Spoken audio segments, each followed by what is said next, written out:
ગોડાદરા વિસ્તારમાં માત્ર 1000 રૂપિયાની ઉઘરાણીને લઈને હત્યાનું કાવતરું ઘડાયું હતું. સુરત પોલીસે સમય સૂચકતા અને ફિલ્મી સ્ટાઇલ ઓપરેશનમાં ઘાતક હથિયારો સાથે ફરતી આખી ગેંગને રસ્તા પર દોડાવીને પકડી પાડી હતી. મુખ્ય આરોપી કનૈયા વિશ્વકર્માએ સચિન ચૌધરીને 1000 ઉછીના આપ્યા હતા. રકમ ન પરત કરતા બંને વચ્ચે માથાકૂટ થતા કનૈયાએ હત્યાનું આયોજન કર્યું. તેણે સાથીદારોને ઘાતક હથિયારો સાથે બોલાવી લીધા. પોલીસે કુલ 7 શખ્સોની ધરપકડ કરી છે, જેમાં એક સગીરનો સમાવેશ છે.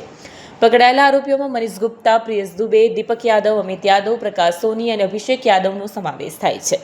પોલીસે તેમની પાસેથી તીક્ષ્ણ હથિયારો કબજે કર્યા છે. આ કાવતરાનો મુખ્ય સૂત્રધાર કનૈયા વિશ્વકર્મા ફરાર છે, જેની શોધખોળ ચાલી રહી છે. પોલીસનું મેઇન જે ઇમ્પોર્ટન્ટ કાર્યવાહી છે અમારી ફિલ્ડમાં કે એક પ્રિવેન્શન અને ડિટેક્શન, જેમાં સુરતના ઝોન 2 વિસ્તારમાં ગોડાદરા પોલીસ સ્ટેશન ખાતેથી બહુ એક કિસ્સો ઇમ્પોર્ટન્ટ સામે આવ્યો છે કે જેમાં પોલીસે પોતે પ્રોએક્ટિવ થઈ અને મર્ડર જેવી બનતી ઘટનાને અટકાવી છે. અને એક પ્રિવેન્ટિવનું જે એક મેજર કામ છે એ આપણે ઉદાહરણરૂપ પૂરું પાડ્યું છે.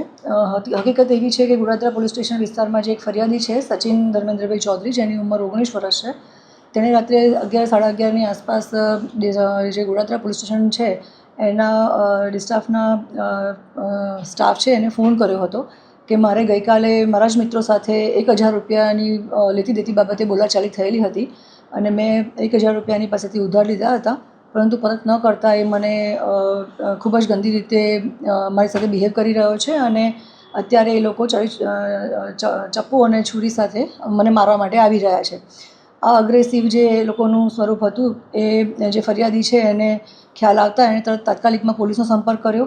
ડિસ્ટાફનો જેટલો પણ સ્ટાફ છે અને ગોડાદરા પોલીસ સ્ટેશનનો જે સ્ટાફ છે એ ત્યાં જે સાંઈધામ સોસાયટી છે ત્યાં ખાતે પહોંચી ગયો અને ફરિયાદીને પોતાની સાથે રાખી અને જેટલા પણ આરોપીઓ આવ્યા હતા મારવા માટે થઈ અને રેમ્બો છરા સાથે લોકો મારવા માટે આવ્યા હતા, તમામને ત્યાં રાઉન્ડઅપ કરી અને એરેસ્ટ કર્યા અને રાયોટિંગનો ગુનો પણ દાખલ કરવામાં આવ્યો છે, જેના લીધે થઈ અને એક મોટી ગંભીર ઘટના બનતી અટકી ગઈ છે.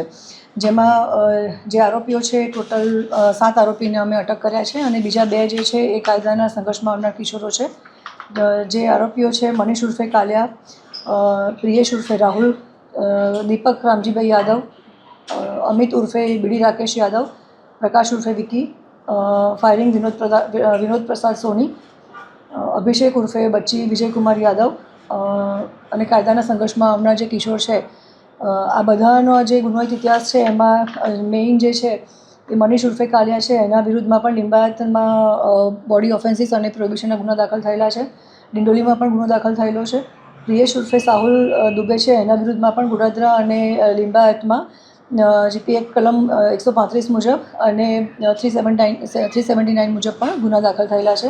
આરોપી દીપક છે એના વિરુદ્ધમાં પણ ગોડાદરા પોલીસ સ્ટેશનમાં ગુના દાખલ થયેલા છે અને અમિત ઉર્ફે બીડી રાકેશ યાદવ, એના વિરુદ્ધમાં પણ સારોલી અને ગોડાદરા પોલીસ સ્ટેશનમાં ગુના દાખલ થયેલા છે. પ્રકાશ ઉર્ફે જે વિકી છે ફાયરિંગ, એના વિરુદ્ધમાં પલસાણા ડીસીબીમાં, ડિંડોલી, લિંબાયત અને સચિન જીઆઈડીસીમાં પણ અલગ અલગ ગુના બોડી ઓફેન્સીસના દાખલ થયેલા છે. આ ઉપરાંત જે ફરિયાદી સચિન છે એના ઉપર પણ સરથાણા અને સારોલી પોલીસ સ્ટેશનમાં બોડી ઓફેન્સ હેઠળ ગુના દાખલ થયેલા છે. આ લોકોની જે ગુનાહિત પ્રવૃત્તિ છે એને ધ્યાનમાં રાખી અને અગાઉના જે ગુનાઓ છે એને ધ્યાનમાં રાખી અને પાસાની પણ કાર્યવાહી કરી છે. એમાંથી 2 આરોપી એવા છે કે જે લોકો ઓલરેડી પાસામાંથી છૂટીને પણ આવેલા છે.